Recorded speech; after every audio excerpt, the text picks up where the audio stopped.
Psychonauts is my favorite game. There are many reasons, and in this video I'll try to list them in a delicate and graceful manner, by which I mean that you might leave confused. Confusion bomb! Okay, Psychonauts. The concept is incredibly intriguing for me.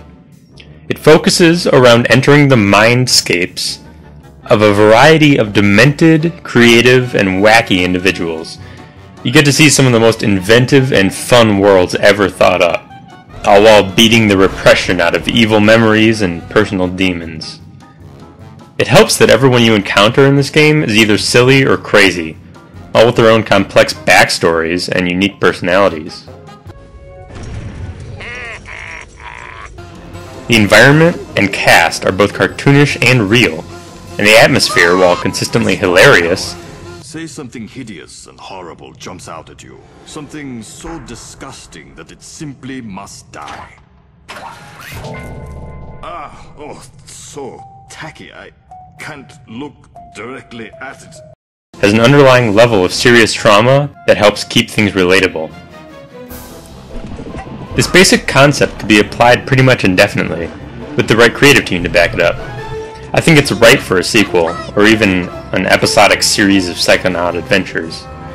Actually, just please give me anything Tim Schafer. I need more Psychonauts. There is nothing more tedious than the tears of an unlovable child.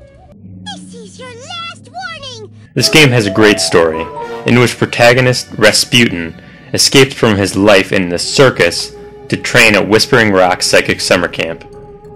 He's found out by the agents/counselors there, and informed that he only has a day or two before his dad comes to pick him up.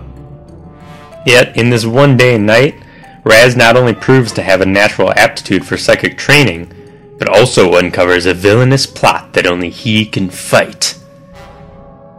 At Whispering Rock and the surrounding area, the characters are all very different and strange. Well, some are certainly more strange than others. Circus freak. I've always appreciated the fully voiced cast and attention to detail. I should go on to mention that the developers thought of everything here. The campers are always doing something new at every stage of the game, and without a guide, it takes multiple playthroughs to even get close to witnessing every interaction, conversation, and line of dialogue. Hell, I'm pretty sure there are things that I still haven't seen in all my runs. I'm just glad the game is so fun to play, because someday, I'm gonna catch them all. And it's worth it, because pretty much all of the dialogue is quite humorous, and the voice actors really ham it up. Hey, Goggalor! Down here! Excuse me, were you talking to me? Ah! Ow! My ears! I'm sorry. Ah! Oh my god! Ah! Are you okay? He's dead. Oh geez, I'm sorry. Don't worry. Every member of the Resistance is prepared to die, fighting the tyranny of Kochamara. If I were to describe the genre of this game, I think I'd call it a comedy platformer.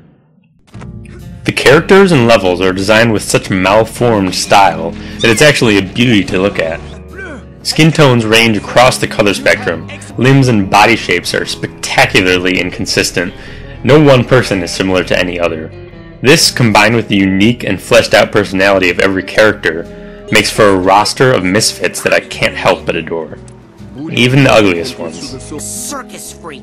As for the environments, well, first we have the main hub of Whispering Rock. It's a joy to explore, and there are tons of collectibles and conversations to find in the separate areas of the camp. During the daytime, it's pleasant and slightly weird, with that comfortable, icky atmosphere of a somewhat shoddy summer camp in the forest. At night, however, I've always felt a strange loneliness in the camp. I think it may have something to do with Raz actually being alone, for reasons I can't disclose, and the lovely downbeat music that plays in the background. Also, the psychic wild animals that attack you. Seriously.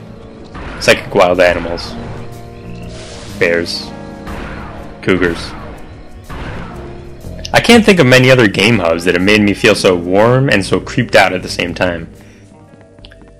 The mindscapes you visit are all formed around the memories and personality of the host. Everyone's mind is warped to some degree, and everyone has secrets that either control them or lie under the surface. The level design on display is amazing, and pretty much unlike anything else out there. You're constantly having your own mind blown by the way physics and gravity are being manipulated and modified, and new fighting or puzzle mechanics are introduced in every level, often coinciding with new abilities that you earn, either through the plot or by turning in enough challenge markers and mental cobwebs in the camp.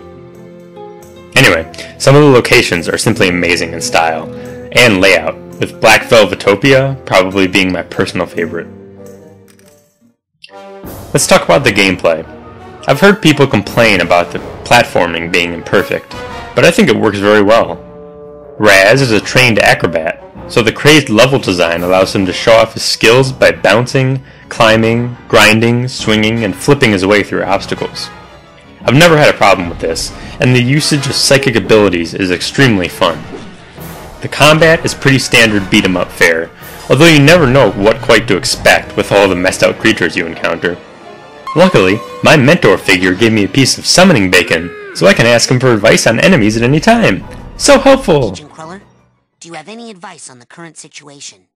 I'm just going to wrap this up with a concise explanation of why this game works so well for me. Raz is a wonderful, determined protagonist, and he's still a kid, so his interactions with the insane cast is hilarious and exciting. Well, I'm gonna go downstairs. You good? I'm good. The music and sound design is perfectly offbeat, lending a sense of adventure, dread, and zaniness that is essential to the experience.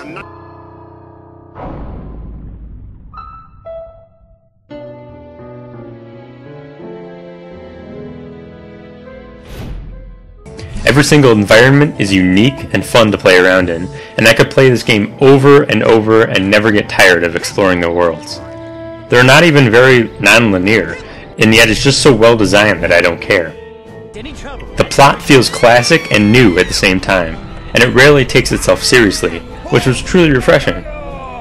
It's oddly easy for me to be absorbed into the story every time I play, and that's likely because it's such an odd change of pace from other games I've played. Really though, Psychonauts has firmly set my pace, and now I'm just wishing for a sequel. Thanks for watching. TV! Hey, what the hell was that? I'm seeing some crazy stuff in here, Sasha. This can't be right. Why did I buy the cheap brain tumbler?